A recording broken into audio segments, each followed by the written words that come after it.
And without further ado, we have Buck Joffrey joining us today. Um, Buck is a surgeon, podcaster, entrepreneur, best-selling author, real estate investor, kind of Renaissance man that does it all.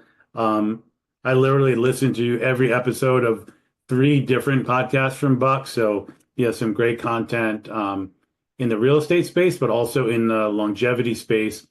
And why it's a lot better listening to Buck because he actually is a medical doctor. A lot of these longevity podcasts are guys like me that are talking about theoretical stuff with no training, but Buck actually knows what he's talking about.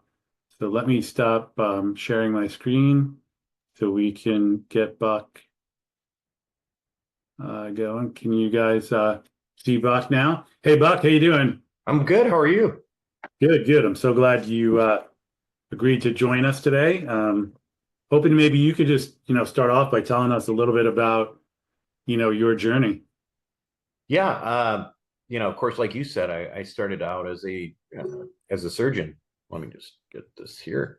I started out as a surgeon, sort of your typical, good student, and kind of just went down the road of getting A's and going to med school. Started out in neurosurgery, so sort of did the full Monty, so to speak, on the medical side, and then ended up ultimately as a cosmetic surgeon, actually. So didn't like the hours on neurosurgery sleep wise. During that first few years, I immediately kind of just shifted towards entrepreneurship. Even within my cosmetic surgery practice, I really ran it like a business. This was inspired really by reading Robert Kiyosaki's books and understanding for the first time in my life, what entrepreneurship was, that, wasn't always about working for somebody. And so I got really inspired by that, started that business, the cosmetic surgery business, started another medical business, started making some money, and then invested in real estate. And instead of the markets, because my dad's a longtime real estate guy, pretty much just in my growing up in my household, it was that's how you made money. It wasn't really about equity markets or anything like that. So that's what I started doing, and then I wanted to kind of go bigger, and I was learning about things, listening to podcasts, and realized podcasts weren't really hitting people like me, as a somebody who was already making money and wanted to figure out how to, like, not only make money in real estate, but all of the secrets that it seemed like the wealthier people had when it came to tax mitigation or asset protection, or any number of things. So, like, sort of more exotic um, uh, strategies. And so I wanted to learn about those. No one was really talking about it, so I started talking about it. But that's from the standpoint of how Wealth Formula podcast started. And of course, that ended up turning into an investor group. It's basically my listeners who sign up and want to see deal flow. I became a real estate syndicator, and we raised a bunch of money for real estate deals, and allow people, like busy people, like who are not going to go out and try to underwrite $50 million buildings by themselves, to try to get ownership in them without necessarily being a landlord. So that's kind of the idea, and that's grown into its own thing. But as you mentioned, there's a lot more there beyond. In recent years, I've also gotten into the longevity space and all that. But I'll let you ask those questions. I keep Sure. talking otherwise. Sure. And you're speaking to the choir here.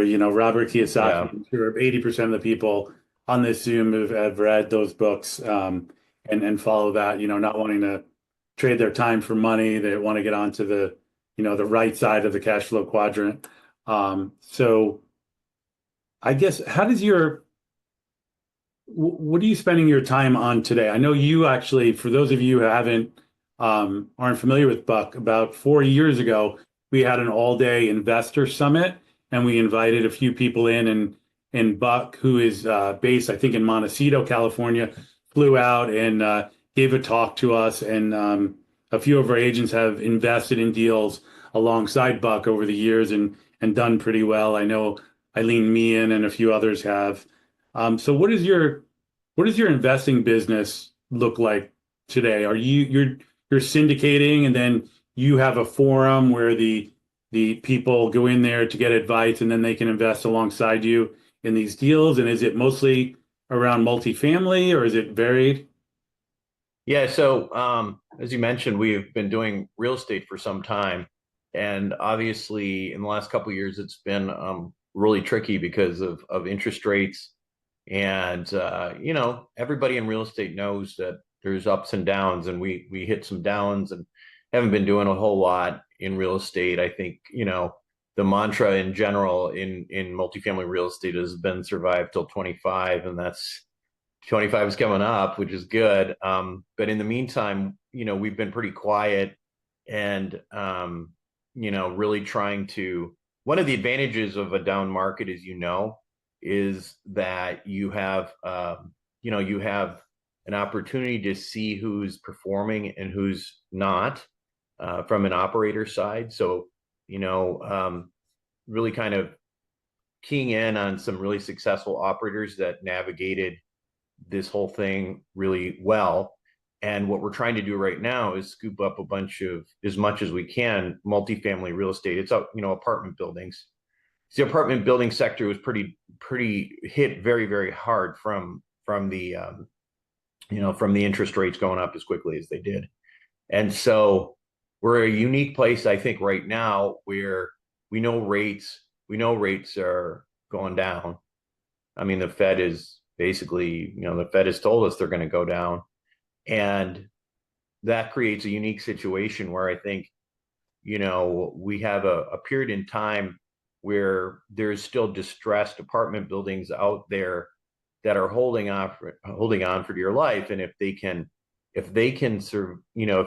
survive, basically they're running out of time on on their debt or something else. We're able to go in and swoop in and get those. And that's been a great opportunity for us in the last, even the last 4 or 5 months. We've picked up, I think, 3 major assets, averaging probably at least a 25 to 30% discount from, where they were within 18 months of where we are now. So it's funny because we are, of course, investors are human and emotional, and part of the issue is that it's really hard for somebody who's gone through a cycle where things have gotten tough to kind of wake up and look around and say, gosh, this is where everybody says I'm supposed to deploy capital in, right?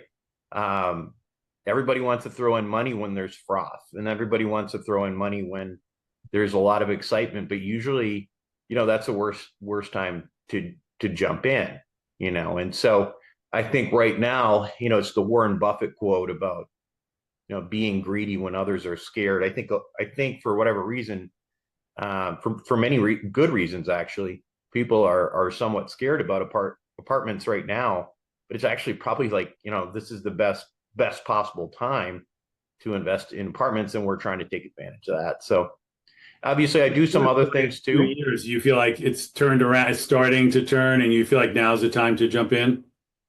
Oh, I definitely think so. And I don't think it's not just me. I mean, BlackRock has come out and talked about how they're that the market's bottomed out. They're going all in. And part of the thing here is that what's going on in multifamily real estate is twofold, right? What's made the last couple of years difficult is interest rates going up at incredibly high rates, right? Meaning like how steep that curve was of increase in rates. So it's almost impossible to sort of predict that that level of increase over such a short period of time. So what happened was there's distress in the market, and the distress basically meant that people who didn't have to sell would not sell. And so effectively, there's very, very little liquidity in the market, not a lot of activity in the market, buying or selling for the last 2 years. The only sales that happen are in complete distress. And so that's kind of where where we're kind of buying some things up right now, because I think we're still in that situation where we're just, we're somebody comes in, says, I've got a month of, we've got a month on our note left, and we know you can close. So, we'll give you this.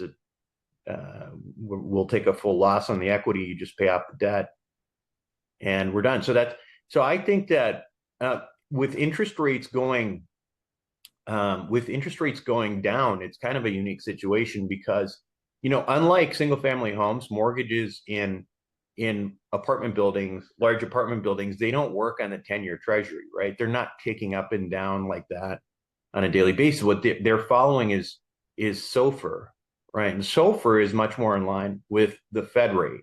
So SOFR doesn't follow the 10-year treasury. So what we know is the Fed rate is going to go down over the course of the next year more, because the Fed said it is going to do that. So what that means is SOFR is going to go down over the next year.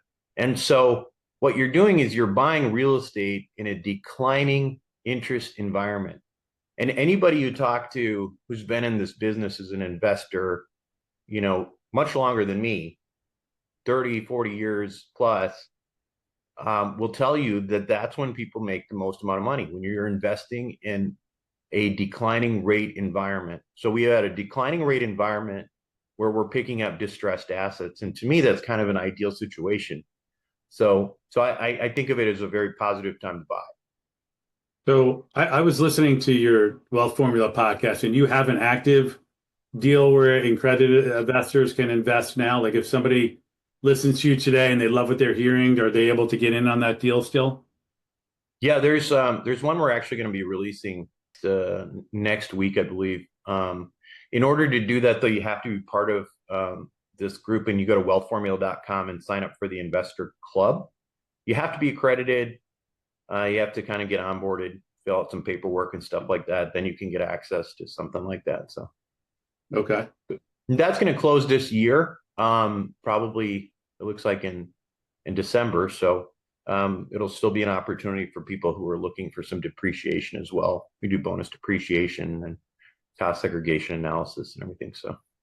So in this market, are you guys not doing the more traditional value adds? Are you strictly looking for deals that are already permitted and started vertical construction, and they kind of ran aground, and then you're picking up those, the project from there? Is that what you're looking at? Yeah, I mean, pretty much. We don't do construction. We generally do, buildings that are already around, and we look for opportunistic situations where you can, create some value add. So, got it. So, do you want to talk a little bit about the group that you run? Because my next question was going to be, our people always want to leave with something tangible, some kind of piece of advice. So I was wondering, in this market or in general, what advice would you give to someone who's just getting into real estate investing in this market? And then separately, we have some very sophisticated investors. Do you have any advice for them? And, do you recommend who would be the target market for your forum? Yeah, I mean, for our forum, first of all, I would just say in general, whether you're sophisticated or, or new, I mean, I think right now is a really good time to be potentially buying real estate again, just because you're going into a declining rate environment. And so I do think that we're at the beginning of this new cycle. And so, whether you're sophisticated or not, that's just the reality. The nice thing about it is if you're relatively new in real estate, you have a lot more room for error in an environment that's declining interest rates than you do one that's where interest rates are going up. So I do think that, it's actually a good time for just about anybody to get in. I think for sophisticated investors, I just want to just say that I would remind you that we've been through, if you've been investing in apartment buildings and such in the last couple of years, there's a good chance you have a little bit of PTSD because, it's been a rough ride the last couple of years. But I think that the way you have to, and the way I'm looking at this as, listen, you're in this for the long haul, generally speaking. And if you do that, real estate investors generally tend to do really well. And, right now is that time that we always wait for. And so even if you've had some bad situations happen to you, I think it's probably worth looking at this with a fresh pair of eyes and saying, what is this market really? Where are we right now in the cycle? And try to push through any sort of any PTSD from the last couple of years, because we're probably, in my opinion, on at the very beginning of that ride back up again. And so you want to be there at the beginning, not at the end.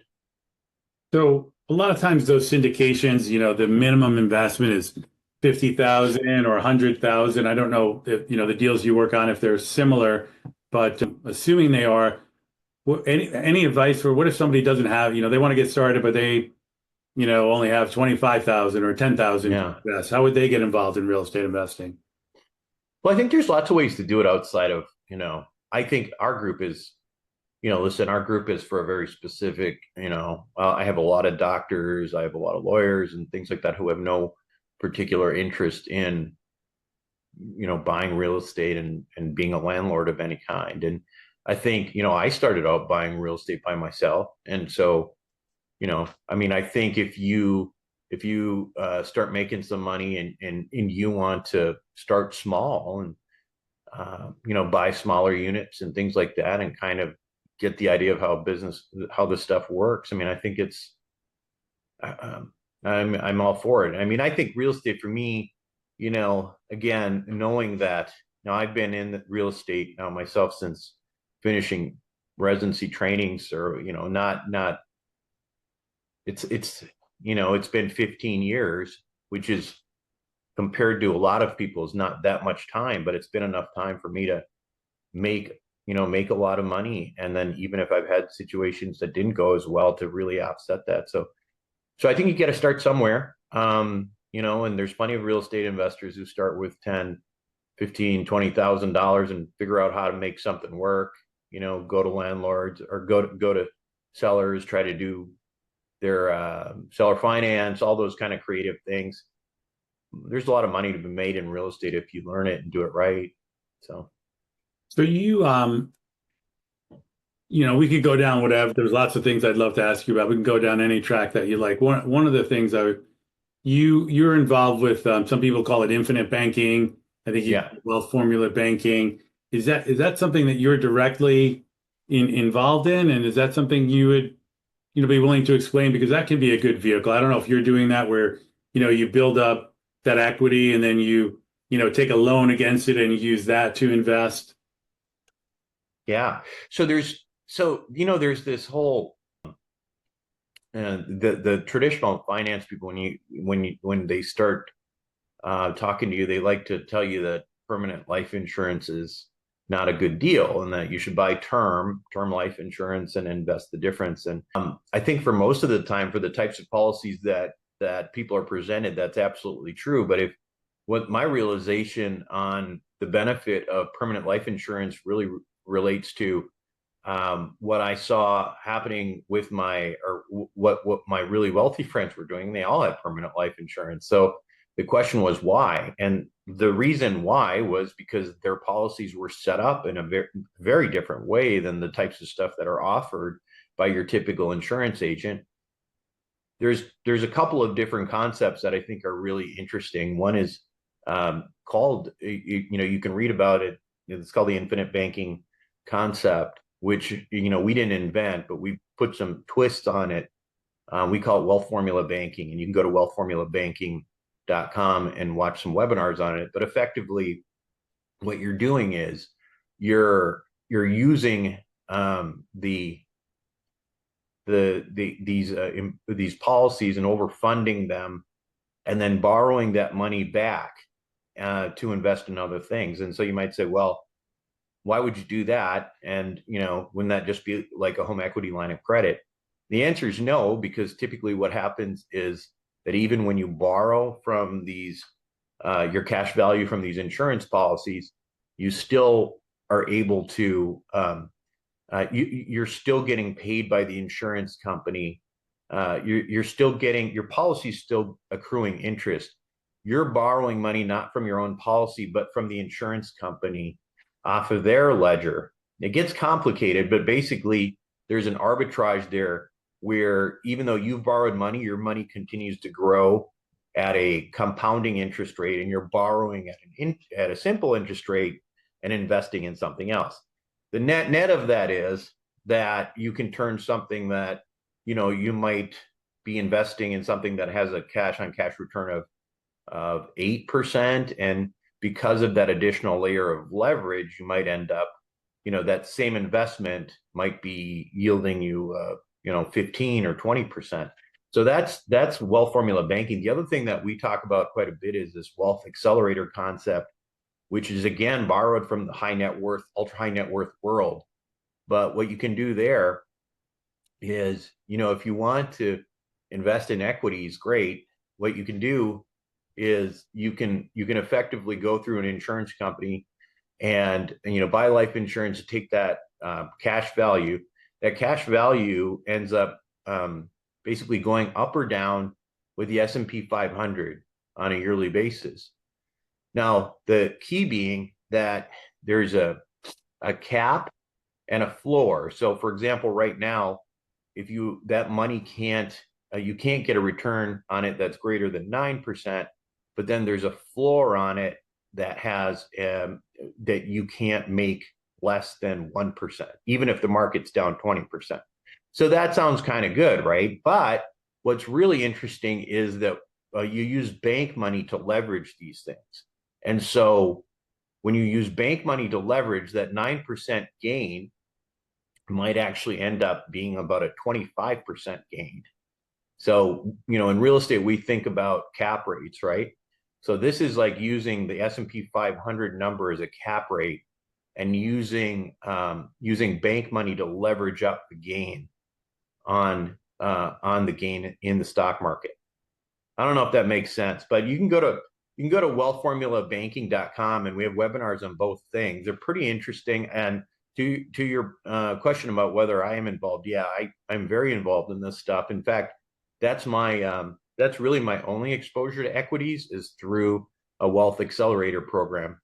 These things they sound almost too good to be true, but the reality is they've been around. These insurance companies, or Penn Mutual, Mass Mutual, or whatever, they've been around for like hundreds of years, and they're incredibly powerful techniques that have been used by like ultra high net worth people for a very, very long time. I learned about them through again, some ultra high net worth friends, and I wondered why everybody else didn't know about it. And so that's why I tried to find somebody who could implement this for people who were maybe not going to be able to put couple $1 million into something like that at a time, but maybe they can maybe they can do up to $100,000, something like that. So no, that makes sense. That's a good explanation of it. Thanks, Buck. Elizabeth, can you throw in a link to Wealth Formula, the website, in there, so people, if they want to learn more about this? I'm hoping all of you didn't glaze over. Insurance is not the sexiest topic. Yeah, it's not. But it is something I do. I mean, maybe I'm not as smart as Buck. The simple way I look at it is, if you think about it, round numbers, say you had $1 million in this policy, you could take out $500,000, put that into a real estate deal. That $500,000 is making you money in the real estate deal, but it's like you never took it out of the policy, and it's still earning interest while it's in there. So it's like your $500,000 is working for you in two different places. So it's a really great way to maximize your return on investment. Yeah. And that particular site is wealthformulabanking.com. And you can see there's two webinars there.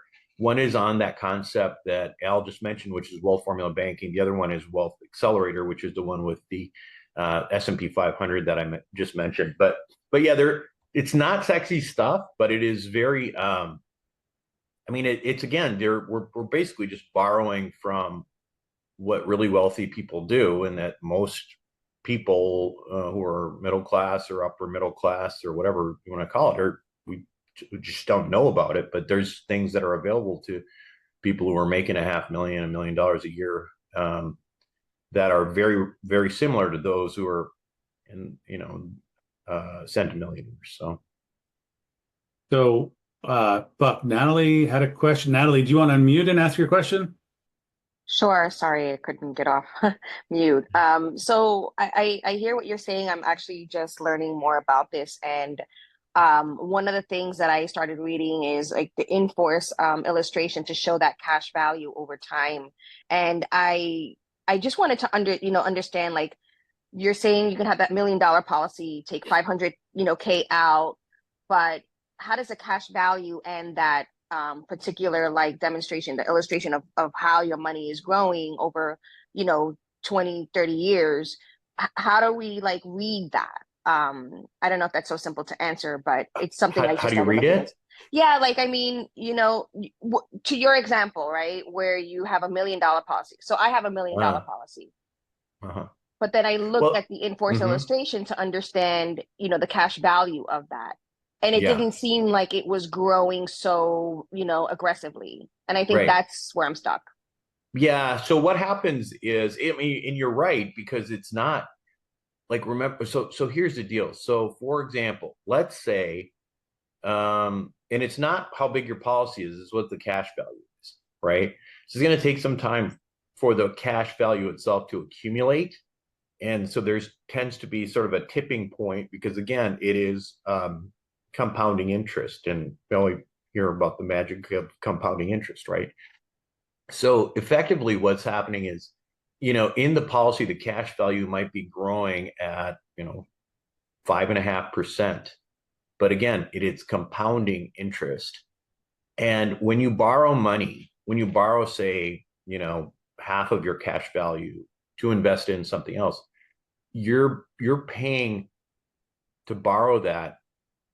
I mean, listen, if you're making 5.5% compounding, you could even borrow that. You could afford to borrow that money from the insurance company at 5.5%, because it's simple interest. There's an arbitrage between compounding interest and simple interest. And when you borrow that money, and sometimes it's less than, you might be 5%, might be 4%, whatever you're borrowing it for. But the point is that there's this arbitrage in the difference between how much you're making and how much you're borrowing for. And so when you use that money then to invest in something else, you're effectively creating another level of leverage for yourself. And that amplifies the return. Does that make sense?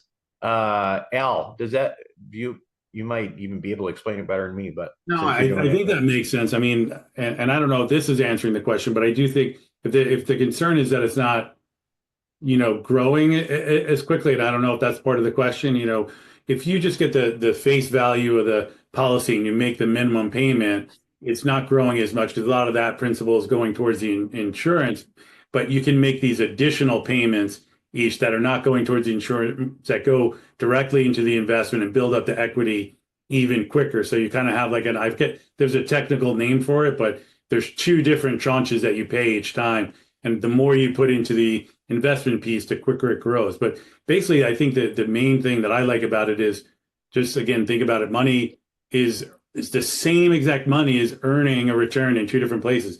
You take out the 500,000, put it in a real estate deal, it's making you money there. But that sort of phantom money is really still in the account, the way I look at it, and still earning that Yeah. 5% while it's earning money for you in a real estate deal. But I don't know if Maybe that one of maybe question. one of the confusions might be you're not seeing that money on the illustration, which would make sense, because the illustration itself is only showing you one source of money that you're making, right? That's the money you're making from the insurance money, but it's not showing you what happens when you borrow, create that additional layer of leverage, and invest it in something else. So now, for example, if you invested in something that was like a 7% cash on cash, for example, it could be the case that because you put that money through a well formula banking policy first and then borrowed it out as leverage, because you're making money on that in two different places at the same time by investing it in what you want to invest in and making money from what you're seeing on the illustration, when you add that together, the total return is no longer 7% cash on cash. It might be double or triple that. So I think Natalie said she yeah. got it. It makes sense, I think, in the notes. Before we move on, anybody else have any questions around real estate investing, the Wealth Formula Forum, infinite banking? Yeah, I think, by the way, just there's two webinars on wealthformulabanking.com that, I mean, if you just want to learn about it, those are probably going to explain it better than anything we can say, because there's it's a lot of kind of playing with math, really. That's really what it is. And so sometimes it becomes very challenging to explain it, but there's some good illustrations on there. And then, the guys are more than happy to talk to you on a free consultation basis, try to explain how it And works you as partnered well. with some experts is their contact info on the site that they can just reach out to them directly, or? Yep. On wealthformulabanking.com, if you just put contact us, those guys are really, really good at this. These are the guys I did my policies with. So A lot of real estate agents, a big part of what they do is trying to build an audience and yeah, grow a brand and differentiate themselves. And yeah, you've done a great job of that through the podcast, through your website, social media. In fact, again, I've been listening to all your stuff for years. And when you first launched Sapio, I was wondering, how is that going to go going into, yeah, a health related podcast from a real estate podcast. And now you have longevity junkie. So you're juggling three different yeah, podcasts in this yeah. big audience. If somebody wanted to do something similar in real estate to grow a big real estate brand, is there anything you've learned that might be transferable that would help real estate Yeah. people? Yeah, I think, I think here's the thing is, I think the first and foremost, people need to utilize social media or podcasting or whatever, I think you need to go in there without an agenda. Do you know what I mean? Like, so when I started Wealth Formula podcast, and this is over 10 years ago now. I mean, this is probably one of the oldest personal finance podcasts out there at this point. And I did it because I wanted to learn, and I thought it would be fun to podcast, and I wanted to learn, and I wanted to see if I could reach out to people I wanted to talk to and get them to, to talk to me. And so organically, it was very much, since the beginning, very much it's an education podcast, right?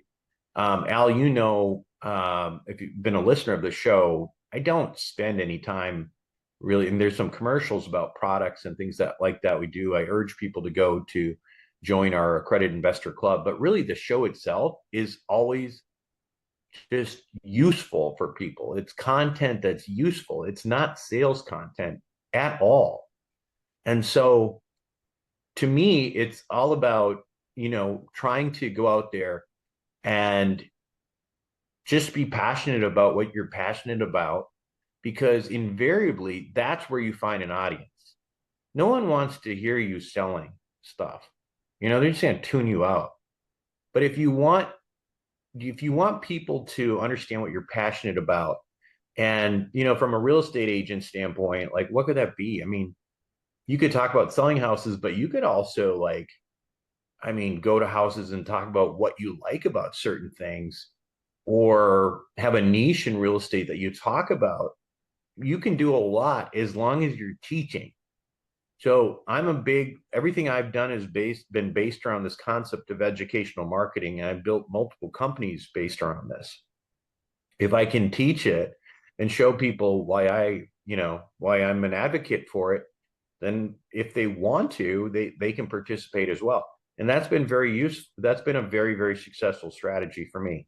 But I think the problem, in my opinion, that people, from a marketing perspective, they focus too much on the kill. And that's just not the way that social media and podcasting work. They're relationship based, and you have to cultivate a relationship with people to make them trust you. And people want to buy from people they trust. That's really what it is. That's how it works. You can, so the old immediate, the sale, the call to action immediately after some sort of um, sales letter and stuff like that. It really doesn't work very well. And I think it's very, very expensive. And, your conversion rate's going to be really, really bad. And I think it just becomes not a very, very profitable way of doing things. The downside of doing things the way that I just mentioned, though, is it takes a long time to get a group. Like Wealth Formula, for the first year, 2 years, I don't think anybody was listening to me. Barely anybody was listening to me. And that was fine because I was just, talking to people, and I started getting interviewed on other people's podcasts because they liked to hear what I was talking about. And ultimately, people came along for the ride because, again, they knew that I was interested in what I was talking about. They were interested in it, and I wasn't always just selling them stuff.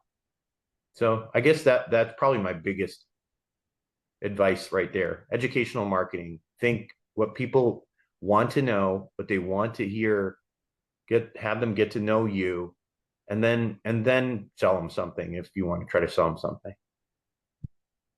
I like that. And I think that is a part of the appeal of your podcast. And it's something we talk about here. We always talk about the ideal team player being hungry, humble, smart. Your stuff doesn't come off as, slick or pushy, or, you're very authentic, and even vulnerable in that, even though you're a surgeon, you kind of, when you don't know something, you say you don't know it, and it just comes off as believable. And I think that does translate into our marketing. Sometimes you get people newer to real estate, and they think the way to do it is, have pictured, next to, in a fancy outfit, next to a fancy car, in front of a big house. And that doesn't really engender trust. That's kind of the opposite. They want to know that you're an expert, but also somebody that when you don't have the answer, you'll admit it, and you'll get it from somewhere else. I think the postcards and things like that are more a branding effort, which I don't think is necessarily a bad thing, but it's like, for example, I mean, I live in one of the most expensive real estate places in the country, in Montecito, California. And, the postcards are kind of important over time, because what ends up happening is if you see the same face multiple times and eventually you want to sell your house, you're like, okay, well, who are these people who are sending me these cards, right? But I think that's branding. But I do think that there is a way, if you can get people to like you, you're going to sell a lot. That's all. Yeah, that makes sense. Hopefully this interests other people. I know it interests me. You're in the longevity space. You're Yeah. a former surgeon. So I have some questions on that, but I have a ton. So I'm just going to maybe Yeah, way. I have fine. some things that either I do or that I read about, and would love to get your opinion. Maybe just kind of rapid fire like thoughts on some things. So Yeah, first sure. one is rapamycin. Uh-huh. Is that something Yeah, that you take, or what do you think of that? I do. So rapamycin. So yeah, you went straight for the jugular on that one, didn't you? Uh, Yeah. I started so taking it, so yeah. So I assume you're pulsing it like once a week kind of thing. once a week, yeah, 5 milligrams a Yeah. week. Yeah. Okay, first of all, like, how does this all fit in? I mean, so I'm 51 now, right? And if you look at, actually, it's funny, you showed the photo of me at the beginning, and that was probably 6 years ago. And everybody who knows me right now will tell you that I look a lot younger. I'm about 30 pounds lighter. Um, my biological age is over 10 years younger, and we can talk about what biological ages are. Listen, at the end of the day, we can make all the money we want, but if we're not going to be around or be healthy for it, then what's the point? So it just fits in to me from that perspective on what wealth really is, right?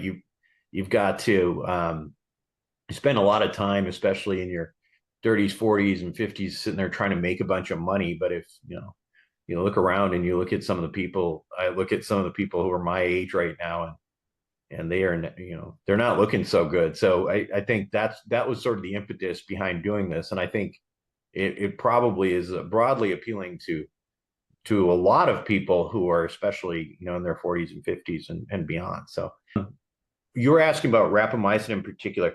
So let me back up and say that I think with longevity that there are, first and foremost, the things that are going to make the biggest difference in terms of longevity are probably not drugs and supplements. They're going to be related to diet, exercise, sleep, social stuff that I think that those are the things that are likely to extend you an extra 10 years. Whereas the supplements, and we can talk about the supplements and drugs like rapamycin, right now, they're probably likely to give you another, they might tack on another year or two, but they're not going to be where the big payoff is. And I totally agree with that. The reason I was going to that stuff is I feel like most people have some experience with diet and exercise and sleep, but these are kind of more of the fringe things that maybe some of you haven't heard about or thought about, know. Yeah. So, but I didn't mean to interrupt you. Maybe if you want to go over the big rocks, the sleep and the diet and exercise. Let me just give you a few points on each one of those things. I think it's probably useful. For diet, I'm just going to give you one thing. If you ask me what the single most important thing in diet is, it's not a specific diet per se, but it's a control of your blood sugar. Your blood sugar has to be under control. If you can get control of your blood sugar, that is probably, that's a decade of life right there, right? So what do I even mean by getting control of your blood sugar?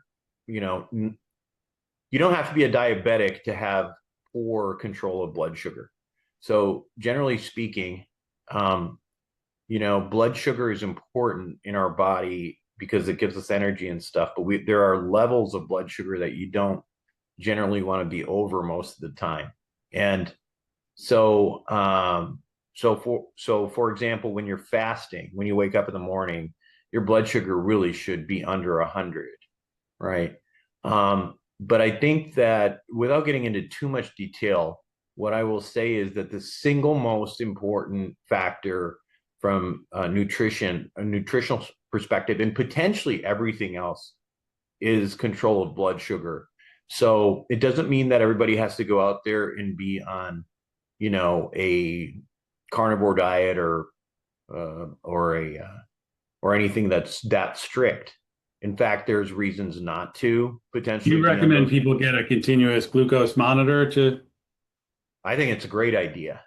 That would be a great idea to get a continuous glucose monitor, and just even because they usually run for about 14 days at a time, and you can get an idea of what your blood sugar is running, and you can see what kind of food triggers your blood sugar to spike. Because really that's what you're trying to do, is you're trying to get yourself not to have blood sugar spikes, because those are the things that are ultimately going to kill you, right? So from a diet perspective, I would say blood sugar is the single most important thing. Exercise, people don't really think about it, but a lot of people are doing aerobic stuff, but you gotta weight train. And this is something I finally got myself to do. And I can bench twice as much as I could when I was 25 years old now. And it makes a big difference. And here's why. There's two reasons why muscle is critically important. Okay. One of them, we just mentioned blood sugar. If you have more muscle, it will help you control the amount of blood sugar in your body. You'll handle it better. Second of all, as we get older, longevity is linked. Probably one of the biggest determinants of longevity is muscle mass. So as you get older, lean muscle mass it becomes one of the main predictors of how long you're going to live. So resistance training is really important. The third thing. Speaking of that, are you a proponent of the 1 gram of protein per pound of body weight? All that? That's where it gets really complicated, Al. This is a very nuanced thing, which unfortunately there are people out there. Okay, so here's the two sides of that. So you have really smart people like Peter Attia, some other physicians who I respect for, who do talk about doing a full gram of protein per pound per day. That's a lot of protein. I don't know if you're doing that right now. I kind of am myself. But I think if you're lifting weight and actively trying to build muscle, I think that's probably the only time I would do that. Okay. And here's why. Why guys like Peter Attia want people to do that is because of what I just described in terms of longevity.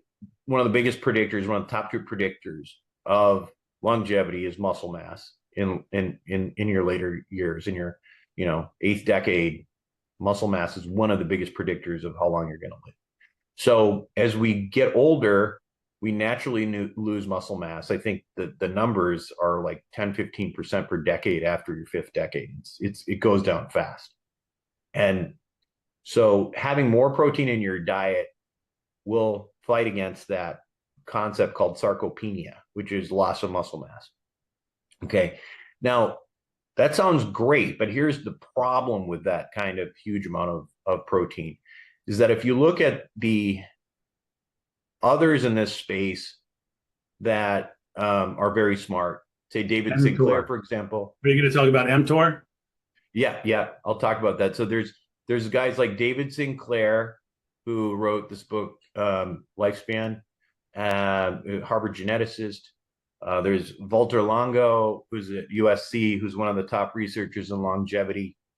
What they tell you is that the problem with too much protein is that from their research, it appears that it gives you a higher risk of cancer. So there's your dilemma, muscle mass versus cancer. And you have really smart people on both sides of the fence talking about this. So how do you break that down?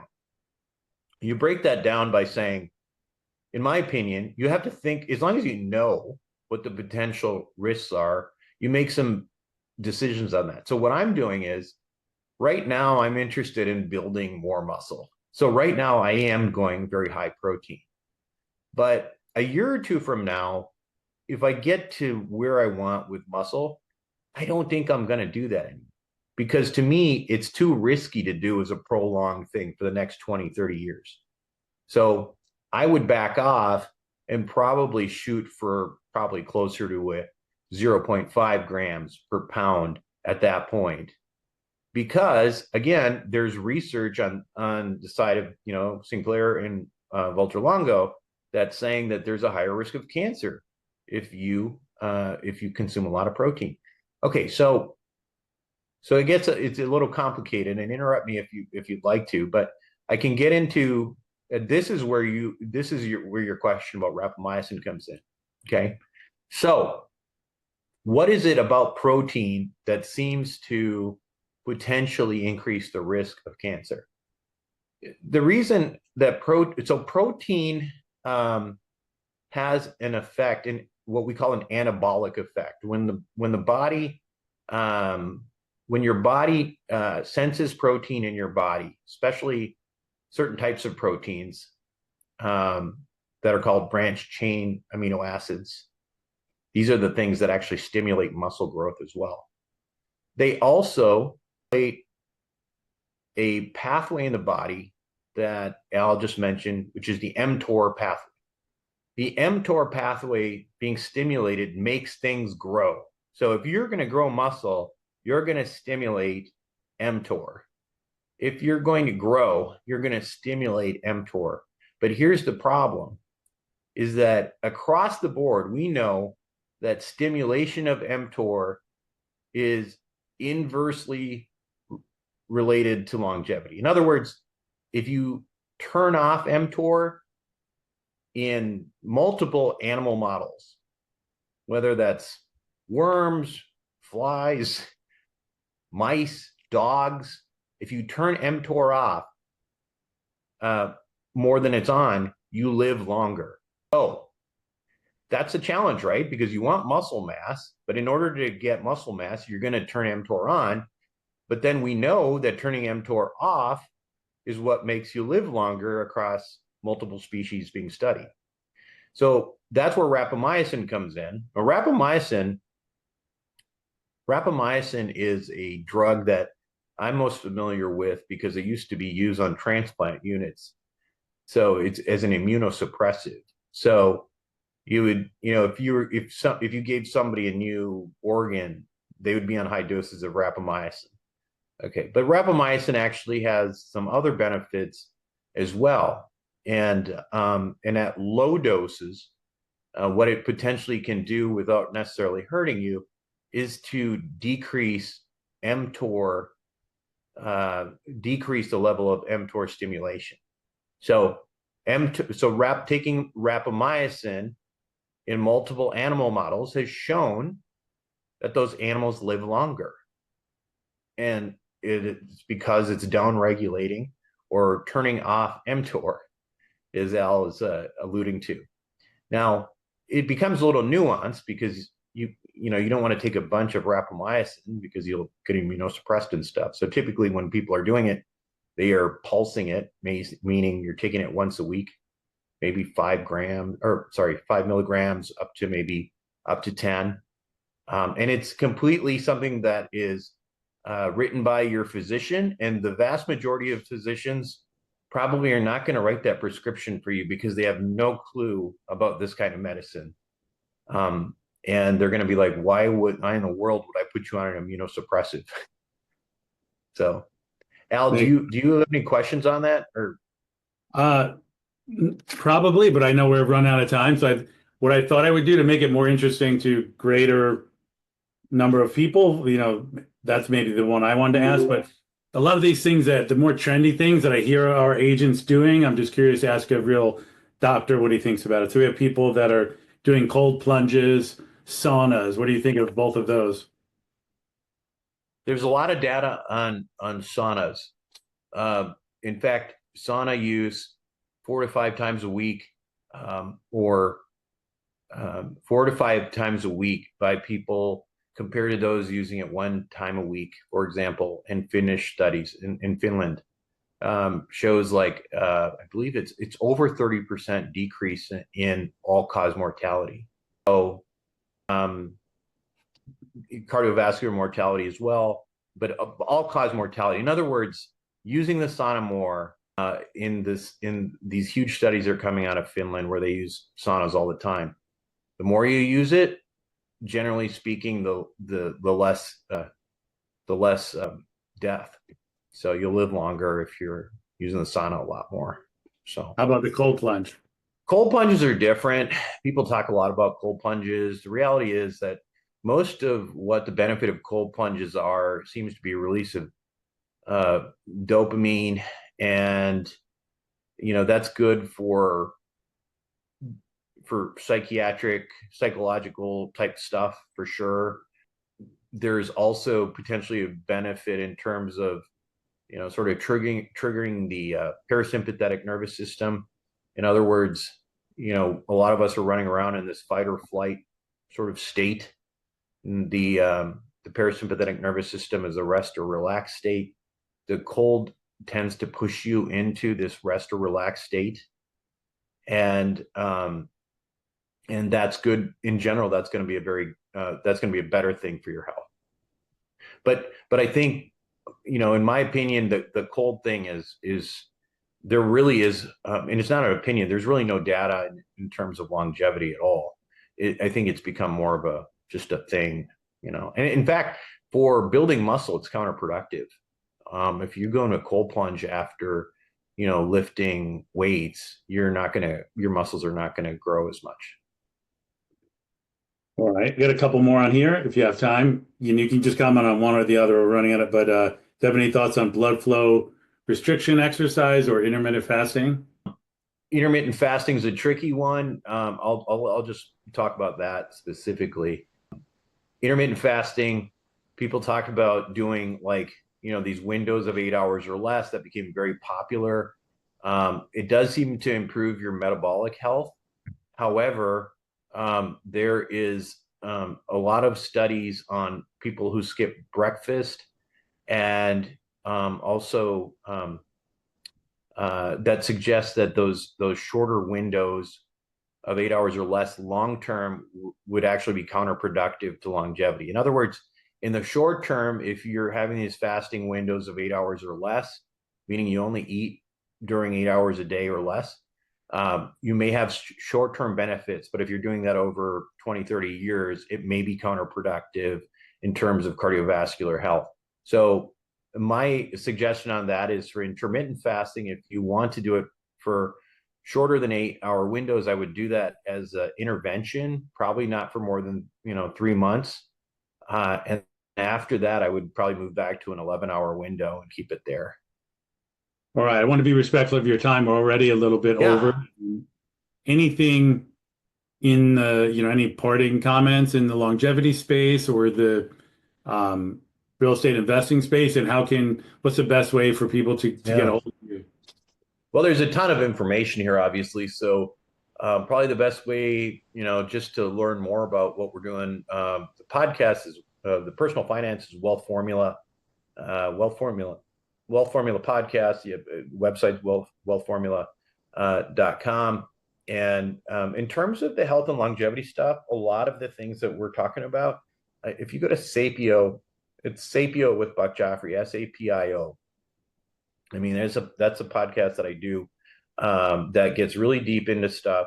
But then there's also a podcast called Longevity Junkie with a Y, which is actually designed to be more with the masses, like people who don't have as much information on this stuff. And I would highly recommend listening to that. That's a new podcast that I'm doing with a co-host that's non-medical, and that makes it a lot more accessible to people in general, I think. So.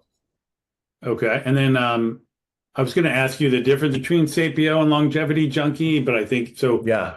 I think Sapio gets a little bit more in the weeds. It's a great podcast, so you might try both. Okay. But I think like Longevity Junkie is just designed to, add a little bit of humor, and try to keep things a little bit more understandable for people. Whereas Sapio, I think, gets a little bit more in the weeds. So Longevity Junkie be better for dumb people like me. I don't know. You might, if you're talking about rapamycin and stuff, you might be graduated to Sapio already. So I think if you have time for one last question, this is probably the one I should have asked, because this is the thing everyone is talking about. Somebody wrote in the comments just Ozempic ?